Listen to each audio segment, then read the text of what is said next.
नमस्कार विद्यार्थी मित्रांनो, ठाणे महानगरपालिका शिक्षण विभाग ठाणे व्हर्च्युअल क्लासरूममध्ये तुमच्या सर्वांचं हार्दिक स्वागत। मी श्री ऋषिकेश वेंकट कोल्हे, ठाणे मनपा शाळा क्रमांक 27 वरिष्ठ शिक्षक। विद्यार्थी मित्रांनो, जवळजवळ 15 ते 20 महिन्यांपासून आपली शाळा बंद आहे। शाळा बंद आहे, परंतु आपण शिक्षण बंद ठेवलेलं नाही आहे। आपण ऑनलाईन पद्धतीने आपलं शिक्षण चालू ठेवलेलं आहे। तेवढंच नाही तर आमच्या ठाणे महानगरपालिकेने तर एक असं काही पुढचं पाऊल उचललेलं आहे की व्हर्च्युअल क्लासरूम आमच्या ठाणे महानगरपालिकेमध्ये सुरू करण्यात आलेला आहे। आणि त्या व्हर्च्युअल क्लासरूममध्ये माझ्यासारखे अनेक शिक्षक त्या ठिकाणी पाठ घेत आहेत आणि ह्या सर्व पाठ विद्यार्थ्यांपर्यंत पोहोचवण्याचं काम सुरू केलेलं आहे। अतिशय सुंदर असा हा उपक्रम ठाणे महानगरपालिकेने चालू केलेला आहे। विद्यार्थी मित्रांनो, मी एकता आठवीचा इतिहास हा पाठ घेणार आहे आणि स्वातंत्र्य प्राप्ती इतिहासाचा स्वातंत्र्य प्राप्ती हा पाठ घेणार आहे। परंतु तत्पूर्वी आपण स्वातंत्र्यात कसं गेलो, आपण गुलाम कसं झालो, या गोष्टीची चर्चा होणं अतिशय महत्त्वाचं आहे। विद्यार्थी मित्रांनो, म्हटलं जातं, जहां डाल डाल पर सोने की चिड़िया करे बसेरा, वह भारत देश है मेरा। तर विद्यार्थी मित्रांनो, आपला जो भारत देश होता किंवा आहे, अतिशय समृद्ध सुखी असा देश होता, सुजलाम सुफलाम असा देश होता। आणि ह्या भारत देशाकडे आजूबाजूच्या सर्व परकीय सत्तांचं लक्ष होतं, दुसऱ्या देशांचं लक्ष होतं।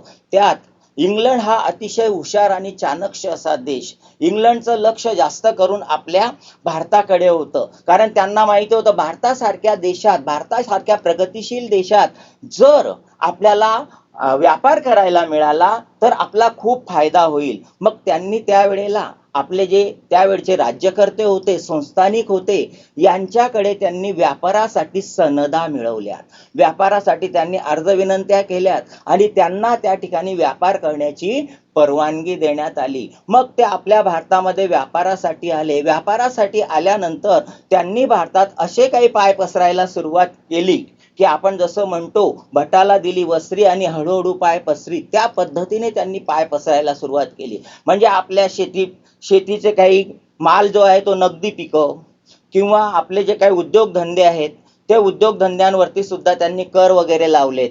त्यामुळे आपले उद्योगधंदे बंद पडलेत, आपले शेतकरी दारिद्र्य झालेत।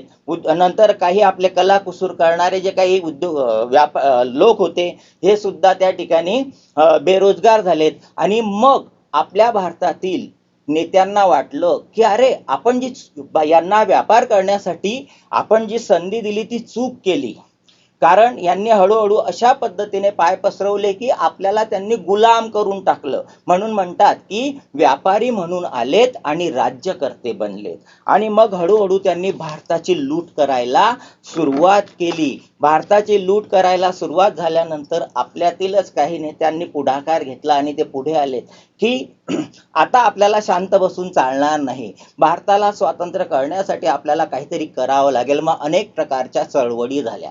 त्याच्यामध्ये 1857चा राष्ट्रीय उठाव म्हणा किंवा आणखी काही क्रांतिकारी चळवळी, सशस्त्र क्रांतीचे उठाव, अशा अनेक, महात्मा गांधी, लोकमान्य टिळक, नंतर सुखदेव, राजगुरू, भगतसिंग यांनी अनेकांनी चळवळी केल्यात। आणि ह्या चळवळी करत असताना आपले बरेचसे नेते हे मृत्युमुखी सुद्धा पडले, त्यांना फासावरती चढवण्यात आले। परंतु तरी सुद्धा आपले लोक शांत बसले नाहीत, आपले नेते शांत बसले नाहीत, तर त्यांनी ह्या चळवळी सुरू ठेवल्या।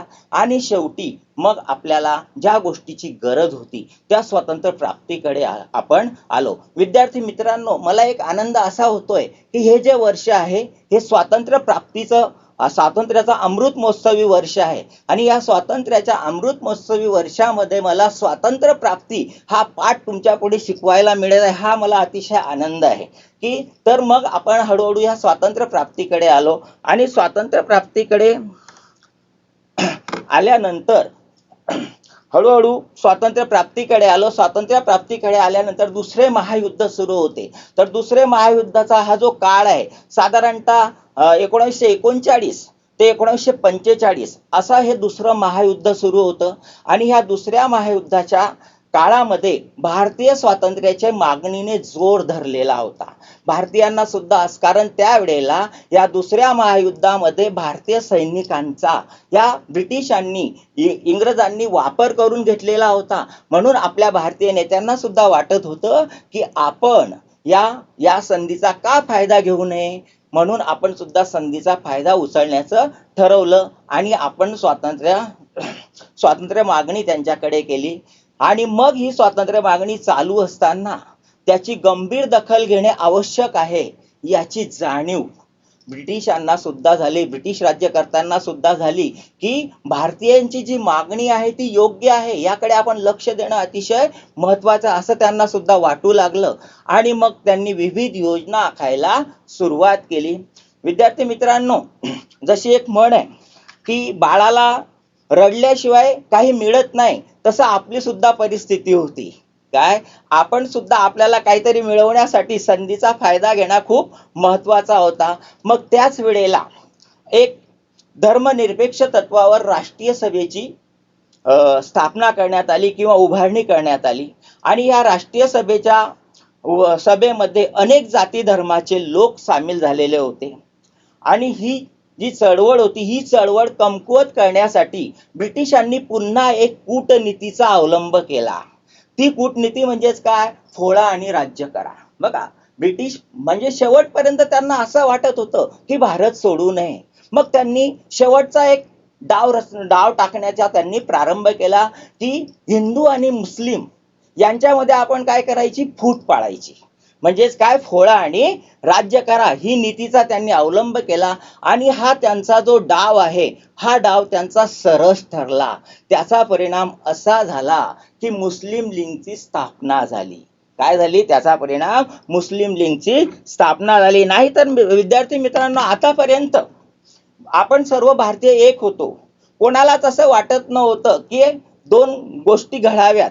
परंतु आपल्या इंग्रजांच्या डावामुळे मुस्लिम लीगची स्थापना झाली. मग मुस्लिम लीगच्या नेत्यांनी पाकिस्तानचा पुरस्कार त्यांनी केला. बघा, चित्रामध्ये तुम्हाला दिसत आहेत. पहिल्या चित्रामध्ये आहेत डॉक्टर मोहम्मद इक्बाल, दुसऱ्या चित्रामध्ये चौधरी रहमत अली आणि तिसऱ्या चित्रामध्ये आहेत बॅरिस्टर जिना. तर 1930 साली डॉक्टर मोहम्मद इक्बाल यांनी स्वतंत्र मुस्लिम राष्ट्राचा विचार मांडला. बघा, सुरुवातीला स्वतंत्र मुस्लिम राष्ट्रांच्या विचाराची कोणतीही कल्पना न होती. परंतु इंग्रजांनी असा काही डाव टाकला की फोडा आणि राज्य करा. त्यामुळे हा मुस्लिम लीगने त्या ठिकाणी स्थापना झाली आणि मुस्लिम लीगच्या नेत्यांनी स्वतंत्र मुस्लिम राष्ट्राचा विचार मांडला. त्याच्यानंतर दुसरे जे नेते होते चौधरी रहमत अली यांनी पाकिस्तानची कल्पना मांडली. काय, चौधरी रहमत अली यांनी स्वतंत्र पाकिस्तानची कल्पना मांडली. आणि तिसरे जे नेते होते मुस्लिमांचे बॅरिस्टर जिना, अतिशय हुशार. सुरुवातीला यांना कोणालाही असं वाटत नव्हतं की आपल्या देशाचे दोन तुकडे व्हावेत. परंतु त्यांना असंच काही विष पेरलं गेलं आणि त्या विषामुळे शेवटी त्यांना सुद्धा वाटायला लागलं की मुस्लिम राष्ट्र हे वेगळं असावं. म्हणून बॅरिस्टर जिना यांनी द्विराष्ट्राचा सिद्धांत मांडला. दोन गोष्टी तयार करायच्या, दोन राष्ट्र स्वतंत्र मुस्लिम राष्ट्राची मागणी त्यांनी केली. आणि त्यांनी त्यावेळेला असं सुद्धा म्हटलं की जी राष्ट्रीय सभा आहे, ही राष्ट्रीय सभा फक्त हिंदूंची संघटना आहे. काय, ही राष्ट्रीय सभा फक्त हिंदूंची संघटना आहे. या संघटनेमध्ये मुस्लिमांचा कोणताही फायदा नाही, काहीही फायदा नाही, असा प्रचार करायला मुस्लिम लीगच्या नेत्यांनी सुरुवात केली. आणि त्याच्यानंतर मग आपल्या भारताचे त्यावेळचे जे व्हायसराय होते वेव्हल, हे 1945 साली व्हायसराय वेव्हल यांनी सिमला येथे आपल्या भारतातील सर्व पक्ष प्रमुखांची सभा घेतली. आणि पक्ष प्रमुखांची सभा घेऊन त्या ठिकाणी भारताविषयक काही योजना त्यांनी त्या पक्ष प्रमुखांसमोर मांडल्यात. आणि त्यातील काही तरतुदी विद्यार्थी मित्रांनो खालील प्रमाणे आहेत. बघा, तर पहिली तरतूद अशी आहे की केंद्रीय व प्रांतिक विधिमंडळात मुस्लिम, दलित आणि अल्पसंख्याकांना योग्य ते प्रतिनिधित्व देण्यात येईल. बघा, लक्षात घ्या, त्यांनी जी काही तरतुदी मांडल्या त्या तरतुदीमधील जी पहिली तरतूद आहे, केंद्रीय व प्रांतिक विधिमंडळात मुस्लिम, दलित आणि अल्पसंख्याक या सगळ्यांना प्रतिनिधित्व देण्यात येईल, कोणालाही डावललं जाणार नाही. त्याच्यानंतर त्यांनी जी दुसरी त्यांची तरतूद होती, व्हायसराय यांच्या कार्यकारी मंडळात, व्हायसराय यांचं जे कार्यकारी मंडळ होतं, ह्या कार्यकारी मंडळामध्ये हिंदू आणि मुस्लिम यांना यांची समान संख्या राहील. जर हिंदू 50 असतील तर मुस्लिम सुद्धा 50 असतील, हिंदू 100 असतील तर मुस्लिम सुद्धा 100 असतील, म्हणजे यांच्यामध्ये तफावत राहणार नाही. मग ह्या मंडळातील, मग आता त्यावेळेला या मंडळामध्ये जे प्रतिनिधित्वाची नावे सुचवण्याचा अधिकार मुस्लिम लीगने असं सांगितलं की आमच्या मुस्लिमांची नावे सुचवण्याचा अधिकार हा मुस्लिम लीगला असावा. आम्ही ती नावं सुचवणार की कोणती लोक ही या प्रतिनिधिक मंडळामध्ये येणार. परंतु राष्ट्रीय सभेला हे मान्य नव्हतं आणि हे मान्य न झाल्यामुळे शेवटी वेव्हल योजना ही बारगडली गेली, ती अपयशी ठरली. त्याच्यानंतर आपण पुढे जाणार आहोत विद्यार्थी मित्रांनो. ॲटली यांनी पार्लमेंटमध्ये जाहीर केलेले भारत विषयक धोरण. तर दुसरे महायुद्ध संपलेले होते आणि दुसरे महायुद्ध संपलेले असल्यामुळे भारतीयांना सुद्धा स्वातंत्र्य देण्याच्या मनस्थिती किंवा ब्रिटिशकर्ते अनुकूल बनलेले होते. भारतीयांना स्वातंत्र्य देण्यासाठी ब्रिटिशकर्ते हे अनुकूल बनलेले होते. ब्रिटिश प्रधानमंत्री ॲटली यांनी ब्रिटिश पार्लमेंटमध्ये भारतीय जनतेचा भारतीय संविधान तयार करण्याचा अधिकार मान्य केला. बघा, जर स्वातंत्र्य द्यायचं असेल, स्वातंत्र्य घ्यायचं असेल तर संविधान असणं खूप महत्वाचं आहे. कारण कायदा जर तयार झालेला नसेल, कायदे जर नसतील, तर आपण जर स्वातंत्र्य घेतलं तर आपल्याला स्वातंत्र्य घेतल्यानंतर सुद्धा देश व्यवस्थित चालवता येणार नाही. म्हणून संविधान असणं फार महत्वाचं होतं आणि त्यावेळेला हा संविधान कायदा करण्याचा आपल्याला त्या ठिकाणी मान्यता मिळाली आणि मान्यता मिळाल्यानंतर आपले भारताचे संविधान डॉक्टर बाबासाहेब आंबेडकर, बघा चित्रामध्ये दिसत आहेत की डॉक्टर बाबासाहेब आंबेडकर यांनी संविधान लिहिलं. त्यांची एक पूर्ण टीम होती, त्या टीममध्ये एक 5 ते 7 आपले नेते होते. हे नेते मिळून त्यांनी संविधान पूर्ण केलं.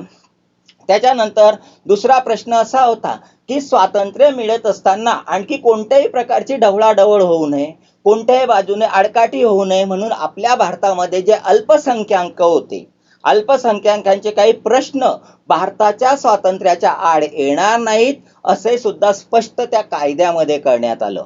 काय की भारतीय स्वातंत्र्याचा प्रश्न किंवा भारतीय स्वातंत्र्य घेत असताना अल्पसंख्याकांचा प्रश्न त्याच्या आड येणार नाही, हे सुद्धा त्या ठिकाणी स्पष्ट करण्यात आलं. आणि त्याच्यानंतर भारतीयांची वाटाघाटी करण्यासाठी ब्रिटिश मंत्र्यांचे एक शिष्टमंडळ हे भारतात पाठवत असल्याचे त्यांनी जाहीर केले की आता भारताला स्वातंत्र्य द्यायचं आहे. मग भारताला स्वातंत्र्य द्यायचं आहे तर भारतीय नेत्यांशी चर्चा होणं अतिशय महत्वाचं आहे. आणि ही चर्चा करण्यासाठी ब्रिटिश मंत्र्यांचं एक शिष्टमंडळ हे भारतात पाठवण्याचं त्यांनी जाहीर केलं. प्रधानमंत्री ॲटली यांनी ते जाहीर केलं. आणि मग पुढचा जो मुद्दा आहे आपला त्रिमंत्री योजना. आपला जो पुढचा मुद्दा आहे तो आहे, आपण पहिला मुद्दा पाहिला, प्रास्ताविक पाहिले, पाकिस्तान पुरस्कार पाहिला, वेव्हल योजना पाहिले, ॲटली यांचं धोरण पाहिलं आणि तिसरा जो मुद्दा आहे आपला अतिशय महत्वाचा मुद्दा आहे त्रिमंत्री योजना. तर 1946 साली भारतात आलेल्या पॅथिक लॉरेन्स, स्टफर्ड किप्स आणि एव्हेल अलेक्झांडर या ब्रिटिश मंत्र्यांच्या शिष्टमंडळाने भारतीय नेत्यांसमोर, भारताचे नेते एकत्र आलेत आणि त्यांच्या समोर इंग्लंडहून भारताच्या स्वातंत्र्यासाठी जी योजना तयार करून आणलेली होती ती योजना भारतीयांसमोर त्यांनी मांडली आणि तिला त्रिमंत्री योजना असे म्हणतात. याला त्रिमंत्री योजना म्हणण्याचं दुसरं एक कारण असं आहे की हे 3 नेते होते. ॲटली यांनी भारतामध्ये 3 नेत्यांना वाटाघाटीसाठी पाठवलेलं होतं. म्हणजे त्यातलेच पहिले जे होते ते पॅथिक लॉरेन्स, दुसरं ते स्टफर्ड किप्स आणि तिसरे एव्हिल अलेक्झांडर. हे 3 नेते असल्यामुळे त्याला त्रिमंत्री योजना असं सुद्धा म्हटलेलं आहे. त्रिमंत्री योजनेतील काही तरतुदी अशा होत्या की त्या राष्ट्रीय सभेला मान्य नव्हत्या. त्रिमंत्री योजनेतील काही तरतुदी ह्या राष्ट्रीय सभेला मान्य नव्हत्या. आणि दुसरी जे आपली मुस्लिम लीग, मुस्लिमांना स्वतंत्र राज्य पाहिजे होतं, स्वतंत्र राज्य स्थापन करण्याची तरतूद त्या त्रिमंत्री योजनेमध्ये कुठेही दिसत नव्हती. त्यामुळे मुस्लिमांना सुद्धा ही त्रिमंत्री योजना मान्य नव्हती. मुस्लिम सुद्धा त्यामुळे असंतुष्ट होते. यामुळे त्रिमंत्री योजना पूर्ण मान्य झाली नाही. त्रिमंत्री योजनेची त्या ठिकाणी मान्यता झाली नाही. आपण पुढे जाऊया मित्रांनो. पुढचा जो आपला मुद्दा आहे, पुढचा मुद्दा आहे प्रत्यक्ष कृती दिन. बघा विद्यार्थी मित्रांनो, त्रिमंत्री योजनेमध्ये मुस्लिमांच्या स्वतंत्र मुस्लिम राष्ट्राचा कुठे उल्लेख नसल्यामुळे मुस्लिम नाराज झालेले होते. मग त्यांनी काय केलं, प्रत्यक्ष कृती दिन, काहीतरी कृती करायची. आता अर्ज विनंत्या करून पाया पडून आपल्याला स्वतंत्र मुस्लिम राष्ट्र मिळणार नाही, म्हणून काहीतरी कृती करायचं असं त्यांनी ठरवलं. मग पाकिस्तानची मागणी पूर्ण होत नसल्याचे पाहून मुस्लिम लीगने 16 ऑगस्ट 1946 हा दिवस प्रत्यक्ष कृती दिन म्हणून पाळण्याचे घोषित केले. आता बघा, हा दिन प्रत्यक्ष कृती दिन म्हणून पाळण्याचे घोषित केल्यानंतर मुस्लिम लीगच्या काही अनुयायांनी हिंसक मार्गाचा अवलंब केला. आणि हिंसक मार्गाचा अवलंब केल्यानंतर बघा, इंग्रजांचा डाव बघा, त्यांनी हिंदू मुस्लिमांमध्ये दंगे पेटवून दिलेत. त्यांनी काय केले, हिंदू आणि मुस्लिम हे एकत्र होते, हे भाऊ होते, बंधू होते. त्यांच्या मनात असं कधी आलेलं नव्हतं की आम्ही वेगळे होणार. परंतु हा इंग्रजांचा कुटील डाव असल्यामुळे त्या ठिकाणी या दोघांमध्ये शेवटी काय झाल्यात, दंगली सुरू झाल्यात. मुस्लिम लीगच्या अनुयायांनी हिंसक मार्गाचा अवलंब केल्याने देशभर हिंदू मुस्लिम दंगली उसळल्यात. त्यात अनेक लोक मारले गेलेत. ज्या लोकांचा ह्या दंगलींशी काहीही संबंध नव्हता असे अनेक लोक त्या ठिकाणी मारले गेलेत. आणि मग ह्या दंगलीत शांतता प्रस्थापित करण्यासाठी, हा हिंसाचार थांबवण्यासाठी आपले वंदनीय नेते महात्मा गांधी यांनी शांतता प्रस्थापित करण्यासाठी महात्मा गांधी बंगाल प्रांतातील नोआखाली येथे ते गेलेत. आपल्या जीवाची त्यांनी पर्वा केली नाही. बघा, दंगली चाललेल्या होत्या, परंतु त्यांनी असा विचार केला नाही की मी गेल्यामुळे त्या दंगलीमध्ये जर मी सापडलो तर त्यांना एकच माहिती होतं की भारतात शांतता नांदावी, हिंदू मुस्लिम एकत्र राहावेत, एवढंच त्यांना माहिती होतं. म्हणून त्या ठिकाणी शांतता प्रस्थापित करण्यासाठी महात्मा गांधी गेलेत. आणि या महात्मा गांधींच्या शब्दांना मान होता. बघा, दंगली पेटलेल्या होत्या, खूप असे हिंसाचार चाललेले होते, जाळपोळ चाललेली होती, मारामाऱ्या चाललेल्या होत्या. तरी सुद्धा महात्मा गांधी त्या ठिकाणी गेल्यानंतर लोकांनी त्यांचं ऐकलं, कारण त्यांच्या शब्दाला मान होता. त्यांना जातीभेद मान्य नव्हता. म्हणून त्यांनी त्या ठिकाणी ते गेल्यानंतर त्या ठिकाणी दंगली ह्या शांत झाल्यात. आपण पुढच्या मुद्द्याकडे जाणार आहोत. हंगामी सरकारची स्थापना. बघा विद्यार्थी मित्रांनो, भारतामध्ये दंगली चालू होत्या आणि आणखी ह्या दंगली कशा बळतील किंवा हिंदू मुस्लिम यांच्यात आणखी कसं वाकडं होईल याचाच विचार फक्त इंग्रज करत होते. आणि त्याच्यामध्येच त्यांनी हंगामी सरकारची स्थापना केली आहे. बघा, देशात हिंसाचाराचा डोम उसळलेला होत असताना गव्हर्नर जनरल वेव्हल यांनी हंगामी सरकारची स्थापना केली. हंगामी सरकारची स्थापना केली तर त्याचे प्रमुख त्यांनी पंडित जवाहरलाल नेहरू यांना केलं. आणि पंडित जवाहरलाल नेहरू यांना प्रमुख केल्यामुळे, पंडित जवाहरलाल हे हिंदू होते आणि त्यांना प्रमुख केल्यामुळे मुस्लिम लीगच्या नेत्यांनी या हंगामी सरकारमध्ये सामील व्हायचं नाही असं ठरवलं. आणि मग त्यांनी त्याच्यात सामील व्हायचं नाही असं ठरवल्यानंतर काही काळ ते या हंगामी सरकारमध्ये सामील झाले नाहीत.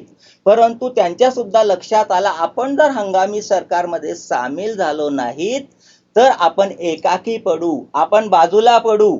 मग त्याच्यानंतर त्यांनी ठरवलं की नाही, आम्ही हंगामी सरकारमध्ये स्थापन होणार.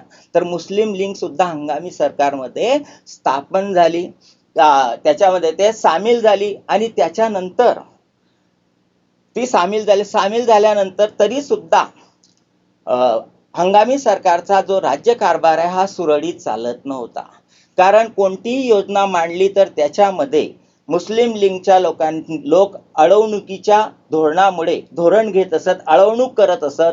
त्यामुळे हंगामी सरकारचा राज्यकारभार हा सुरळीत चालू शकला नाही आणि त्या ठिकाणी हंगामी सरकार सुद्धा मग बरखास्त करण्यात आलं.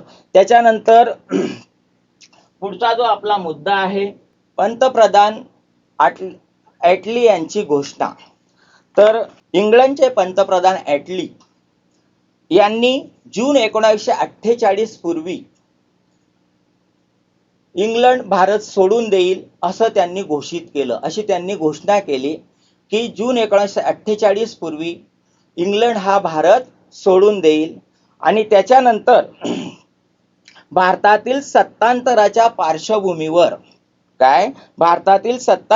पार्श्वभूमीवर लॉर्ड माउंटबॅटन यांची भारताचे व्हायसराय म्हणून त्यांनी नेमणूक केली. काय केलं? लॉर्ड माउंटबॅटन यांचे भारताचे व्हायसराय म्हणून त्यांनी नेमणूक केली आणि भारतामध्ये वाटाघाटी करण्यासाठी पुन्हा त्यांना पाठवण्यात आलं. तर विद्यार्थी मित्रांनो, आता बघा या ठिकाणी चित्रामध्ये आपल्याला दिसतंय की लॉर्ड माउंटबॅटन योजना आणि माउंटबॅटनचं चित्र सुद्धा त्या ठिकाणी दाखवलेलं आहे आणि त्याच्याच बाजूला आपला पूर्ण भारताचा नकाशा पाकिस्तान सकट एकत्र असा नकाशा त्या ठिकाणी दाखवलेला आहे. तर माउंटबॅटन योजना, भारताची फाळणी अटळ असल्याचे माउंटबॅटन यांनी फाळणीचा निर्णय घेतला. तर माउंटबॅटन हे भारतात आले आणि भारतात आल्यानंतर त्यांनी भारतीय नेत्यांशी चर्चा केली.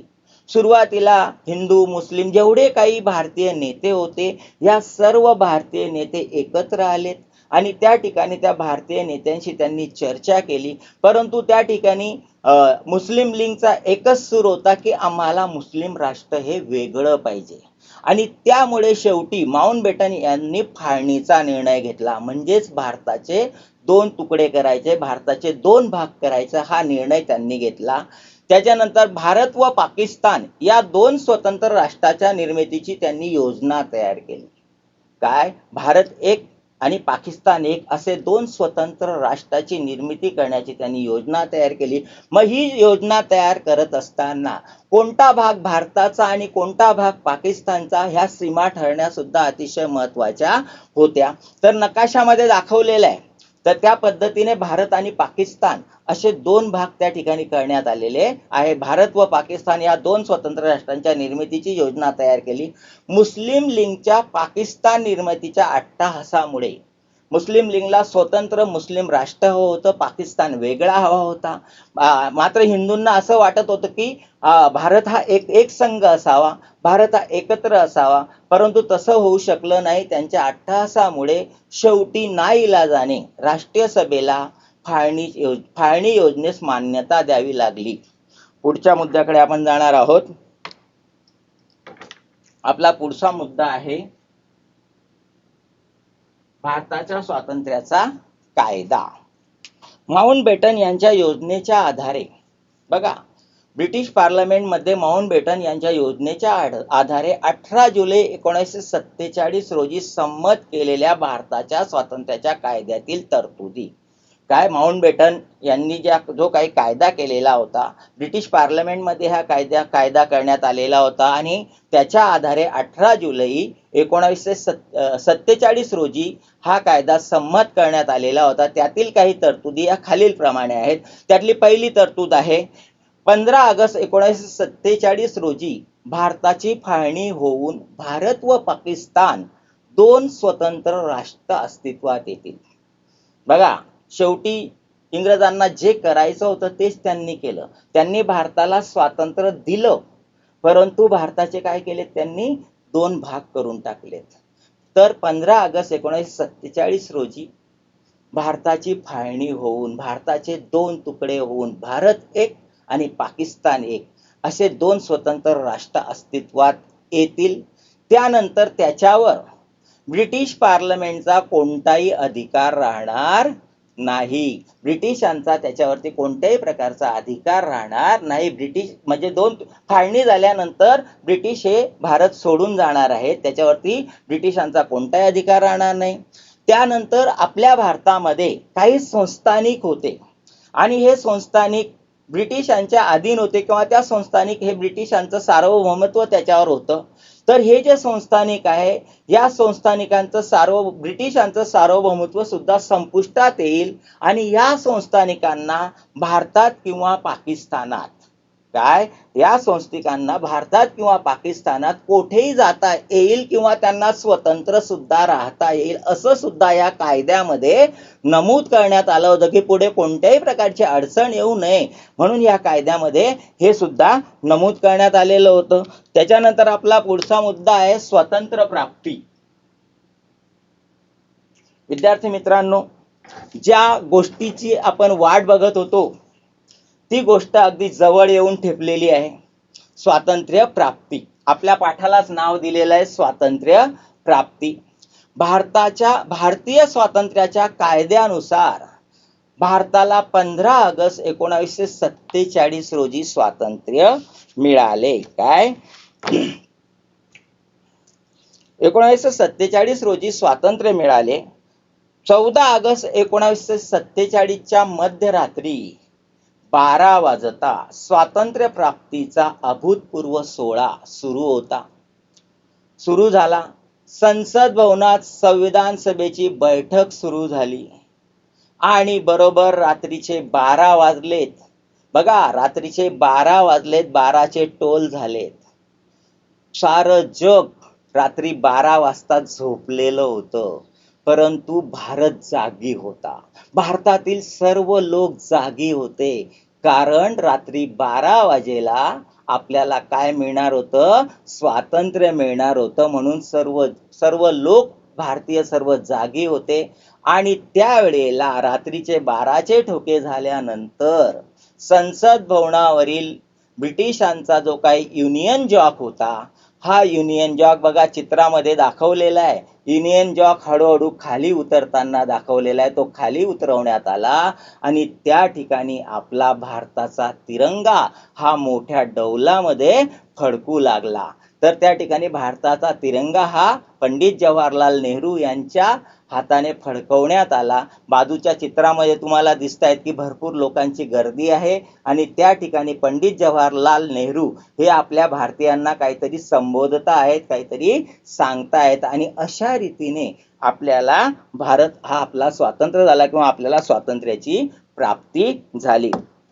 विद्यार्थी मित्रांनो, पुढचा जो आपला मुद्दा आहे हिंदू मुस्लिम दंगली आणि महात्मा गांधीजींची हत्या.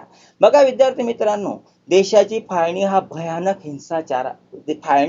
व भयानक हिंसाचारामुळे स्वातंत्र्य प्राप्तीचा आनंद हा निर्भीड नव्हता.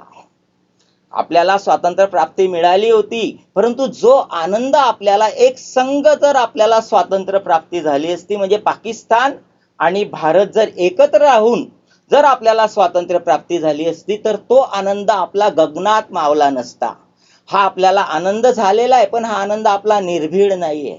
कारण हा बंगाल प्रांतातील नोआखाली भागात भीषण कतली चालू होत्या. जरी भारताला स्वातंत्र्य मिळालं होतं, पाकिस्तानला स्वातंत्र्य मिळालं होतं, तरी सुद्धा भारत पाकिस्तानमध्ये दंगली ह्या हिंदू मुस्लिमांमधील दंगली ह्या थांबलेल्या नव्हत्या. आणि स्वातंत्र्यासारखा सोहळा चालू असताना आपल्या भारताचे वंदनीय नेते महात्मा गांधी स्वातंत्र्य सोहळ्यामध्ये सामील झालेले नव्हते. ते तिथं नव्हतेच.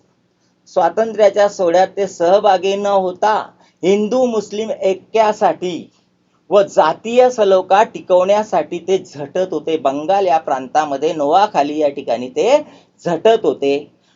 त्याच्यानंतर आपल्याला विद्यार्थी मित्रांनो असं आपल्याला रक्तरंजित असं स्वातंत्र्य मिळालं, परंतु रक्तरंजित असं स्वातंत्र्य मिळालं.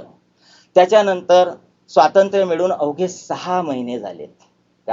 स्वातंत्र्य मिळून अवघे 6 महिने झालेत आणि 6 महिने झाल्यानंतर 30 जानेवारी 1948 रोजी जे घडायला नव्हतं तेच घडलं. 30 जानेवारी 1948 रोजी महात्मा गांधी प्रार्थनेसाठी प्रार्थना स्थळाकडे जात असताना त्यांच्यावरती नथुराम गोडसे या युवकाने गोळ्या झाडल्यात आणि त्यांची त्या ठिकाणी निर्घृण हत्या करण्यात आली. तर विद्यार्थी मित्रांनो बघा, ज्यांनी भारताला स्वातंत्र्य मिळावं आणि हिंदू मुस्लिम ऐक्य टिकावं याच्यासाठी आपल्या जीवाचं रान केलं, अशा या महान नेत्याची 1948 रोजी हत्या झाली. आपल्याला जसं आपण म्हणतो गळ आला पण सिंह गेला, तसं आपल्या भारतामध्ये सुद्धा झालं की आपल्याला स्वातंत्र्य मिळालं, परंतु आपले वंदनीय नेते यांचा मात्र त्या ठिकाणी हत्या झाली. विद्यार्थी मित्रांनो, आपण पाठाची चर्चाही केलेली आहे. पाठामध्ये जर काही अडचण असेल तर तुम्ही पाठ वाचायचा आहे आणि मला विचारायचं आहे. तत्पूर्वी आपण पाठाच्या खाली काही प्रश्न दिलेले आहेत, त्या प्रश्नांचा आपण विचार करणार आहोत. तर स्वाध्याय दिलेला आहे विद्यार्थी मित्रांनो.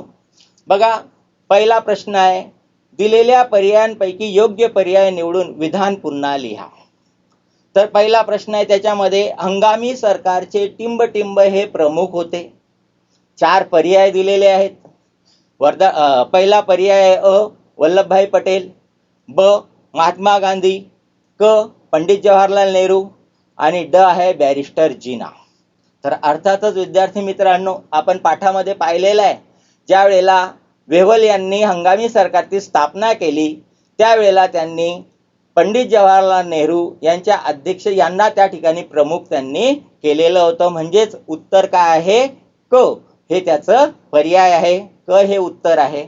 दुसरा प्रश्न आहे, भारत व पाकिस्तान या 2 स्वतंत्र राष्ट्रांची निर्मिती करण्याची योजना टिंबटिंब यांनी तयार केली. तर पहिला अ पर्याय लॉर्ड वेव्हल, ब पर्याय स्टफर्ड किप्स, चौथा लॉर्ड माउंटबॅटन आणि ई आहे पॅथिक लॉरेन्स. असे हे 4 पर्याय दिलेले आहेत. त्याच्यापैकी लॉर्ड माउंटबॅटन हा पर्याय योग्य आहे. त्याच्यानंतर आणखी प्रश्न दिलेला आहे, पुढील प्रश्नांची एका वाक्यात उत्तरे द्या. त्याच्यानंतर तिसरा प्रश्न पुन्हा दिला आहे, पुढील प्रश्नांची सकारण स्पष्ट करा. तर असे अनेक प्रश्न याच्यामध्ये दिलेले आहेत. विद्यार्थी मित्रांनो, तुम्ही पाठाचं वाचन करा आणि या प्रश्नांची उत्तरं लिहा. प्रश्न लिहून झाल्यानंतर ती प्रश्न मला तुम्ही व्हॉट्सअपच्या पद्धतीने माझ्यापर्यंत पोहोचवा. तर विद्यार्थी मित्रांनो, अशा पद्धतीने आपण स्वातंत्र्य प्राप्ती हा पाठ पाहिलेला आहे. धन्यवाद.